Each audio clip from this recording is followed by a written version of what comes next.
Hi, welcome to another episode of the 8-Bit Retro Refix. And on this week's episode, we're going to be taking a look at a Philips CDI. I think these are a little bit, what they say, misunderstood with the CDIs. They came out a little bit late 90s. I think they were around about £1,000 when they came out. This one does have the VCD player in it. The reason for this video is to show you guys how to replace the backup timer batteries in here. They're a little bit special. The little timer battery that's down is around about this area on the motherboard. It holds the save game states, the configuration for the unit, for your time settings, etc. and things like that. If it goes down, it can do a multitude of things. It can either not run at all, it can either not just save games and everything else is fine, or if you switch it on and it doesn't boot, simple as that. Another fellow YouTuber, a friend of mine, Si from Ginger Happy Gaming, I always say that, don't I, Si? From Ginger Happy Gaming, was actually doing some recording on this, doing a review of a game. He shut it down to switch it back on again just to get the title logo that came up, and it wouldn't switch on. So he asked me to have a look at it, his console for him. I didn't know anything about these, to be honest, these timer chips and the batteries that are embedded into the chips. So I thought, well, before I sell this one, it's a little bit unfair. Now I know that knowledge, that these things can go at any time and then they just back up.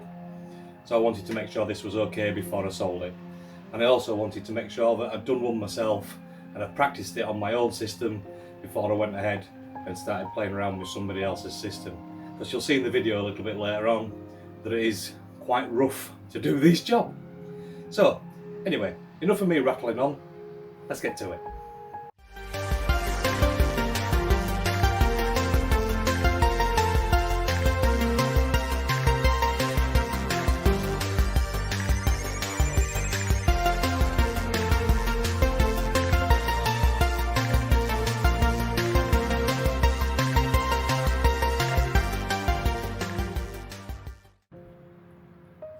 Right guys, so this is a CDI that we're going to be working on today.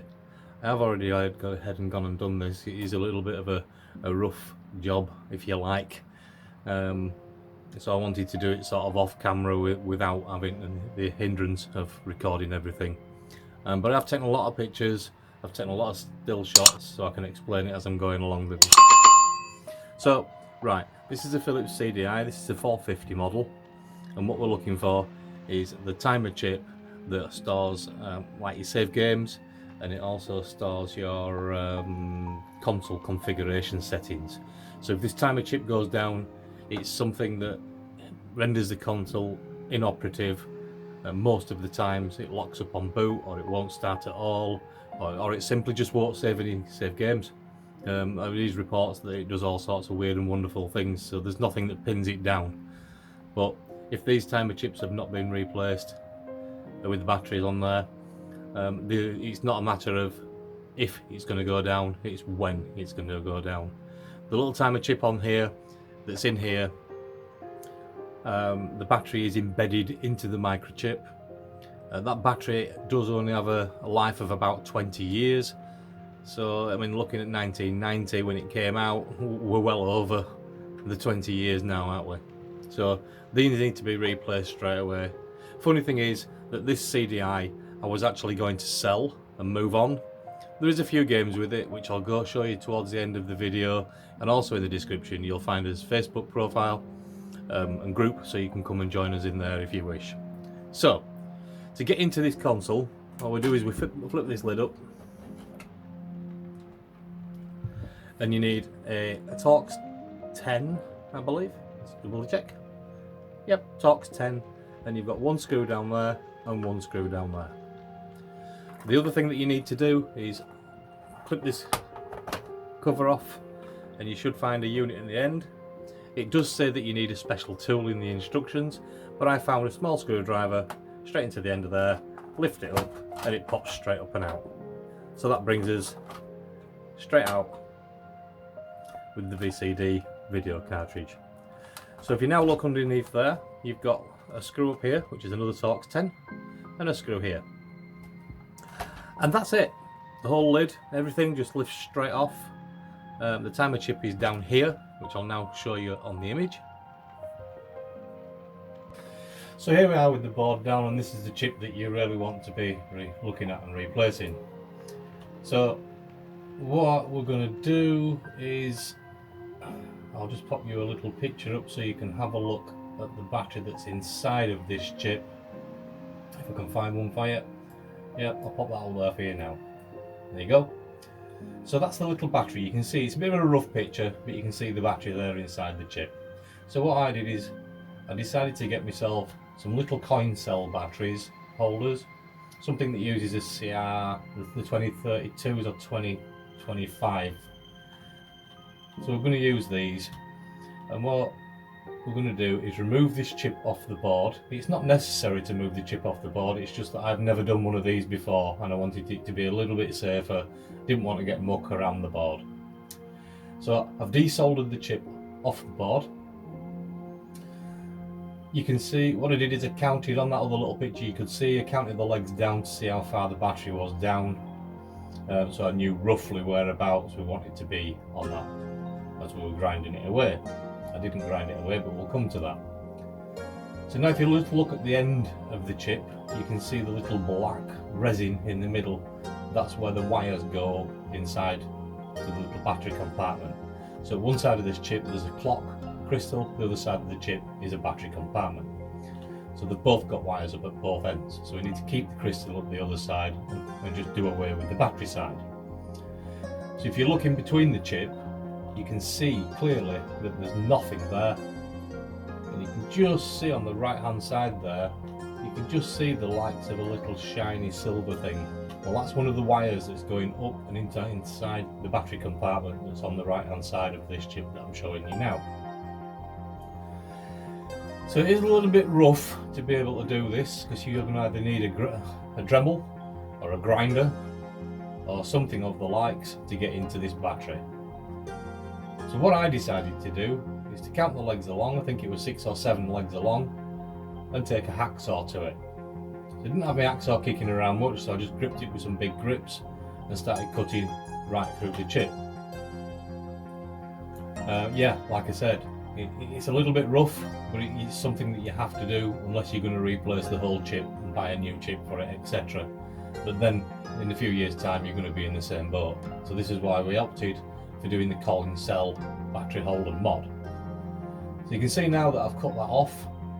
That is just a part of the old casing just there. You can see the old battery that I've dug out of it there, so you can see what it is. I wanted to do that because I wanted to know what was going on with the pins, which was positive, which was negative, etc. So I found that one of the negatives, the negative is on the left hand side of this picture here, where you can see the pin sticking up. That comes straight down and it comes out of that leg, straight at that side. The other side that you can see there is a positive. It doesn't go to that leg, so you can't pick up the positives off a leg. So the positive needs to come off the battery and it goes straight into there. So what you can do is cut it off, and you can literally break that off the end. It doesn't matter. So that's what I did, is I broke it off, and then it left me 2 little wires stuck up there that you saw earlier. You just soldered the wires on to either side there. So double-sided, good strong double-sided sticky tape, stuck the coin cell down, bent the positive and the negative leads out of the coin cell, and then just soldered my wires onto it. As you can see, it looks nice and tidy, nice and neat, and we can get in there next time to replace that battery. Like I said, it does hold a 2032. The only ones I had it with me at the moment was the 2025. So once I did that, I had to then resolder it back into the board and put it all back together and test the unit. So one of the reasons why I was doing this is because Ginger Hippie Gaming, he actually were doing a video recording on one of these, and it actually cut out on him. He went to record the main title boot screen and it just dead, straight away, nothing, no warnings, no nothing. So he asked me to do this modification, and I didn't realise that these were the thing in these chips on these boards. So I did my own to see what it liked before Did you hit the game it sends me his to do? So here we are, back at the CDI. I will start it up and show you guys this running again shortly. Is Lemmings, which is quite good. There is the original tutorial disc, although the case is a little bit broken and a little bit battered. Again, we've got Alien Gate. I've been told this is one of the best games that there is, or one of the top 10 games. Again, that case is a little bit broken with the opening and closing it. We've got Pinball. It's quite good. And we've got Mad Dog McGree. You'll all remember this. This used to be one of the arcade games where you had the light gun and video. One of the video arcade games, one of the first games it was really. But this needs a light gun to play this Mad Dog, and I don't have the light gun, unfortunately. You can play it with the controller, but it is awfully difficult. So I'll just start up, let you have another look at some of these games running. First up, we'll have a quick look at Mad Dog. Like I said to you, I won't be able to play this, but it will just give you a little bit of a video run over, sort of kind of show you that it is all up and running and working. This also has the VCD player module in the left hand side of it as well. You need to have that for some particular games as well. This is Mad Dog.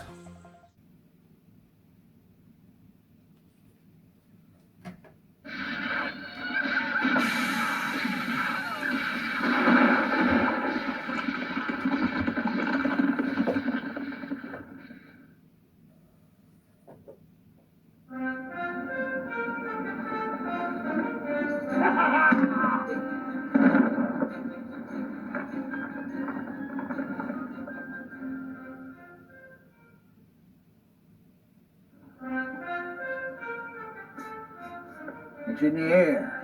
It's an ill wind that blows no good. Mad Dog McCree and his band of cutthroats riding into town. Folks here plumb scared to death. Town's deserted. Even a tumbleweed doesn't dare blow across the streets today. So you can see there the picture's quite crisp. Mean, vicious, getting done. I'm sure we got a sheriff. And the sound is awesome too. What we need's a gunslinger. You handle yourself, Pilgrim. You sway a little lead in harm's way. I'd be tricky, but we'd be forever beholden to you. We're simple folk. Oh, but the mayor's daughter, you lay your eyes on her, you see what I mean. She'd be worth taking a chance for. Hi, you're new around these parts. You heading into my daddy's town? He's the mayor. Well, if you are, you better take up some target practice first. There's a mean bunch that showed up, and I'm scared. Well, you best set your sights. I'll see you back in town. What we're going to have a go on now is we're going to have a look at Alien Gate, which I presume is a bit of a shooter. It's a bit of a shooter. If you remember the games like the 1942 games, things like that, vertical scrollers. So we'll have a quick look at this.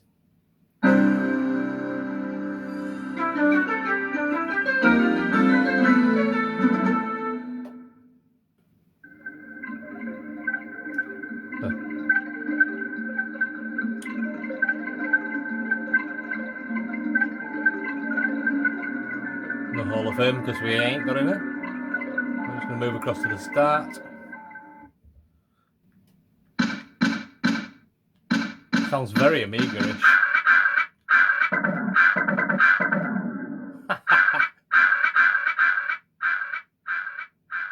It's quite good though, good on graphics.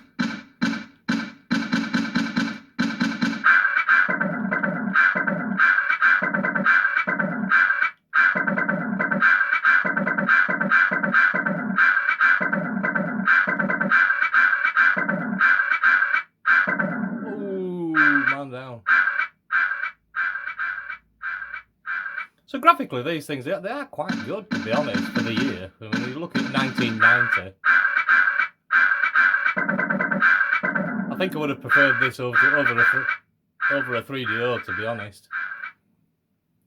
So yeah, so that's Alien Gate. So we'll have a quick look at Lemmings.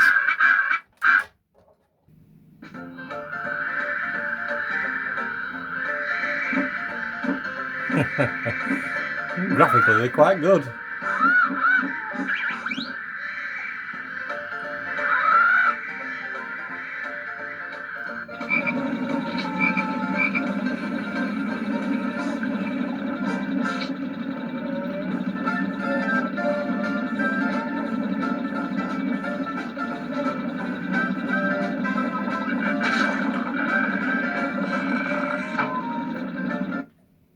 So the controller on these that come with them are a little bit less desirable.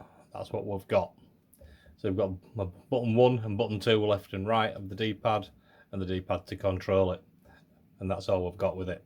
You can get another controller. It looks a bit like the Mega Drive controller, but I've not looked into one of those yet. So let's have a little play. Let's have a little play of Lemmings. Let's go. So we need a digger.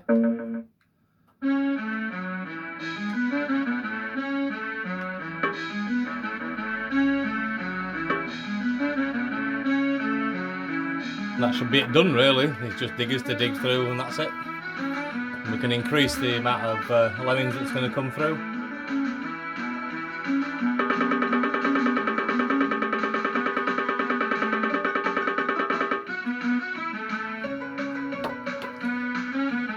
You can see it's just like the Amiga, really. Graphically, it's quite good. It's quite good. I mean, I'm classing it like an Amiga, but the sound of it that's coming out of it and the graphics what I've seen so far are quite good. On par, I would have said. But yeah, I think they're a little bit misunderstood with the CDIs.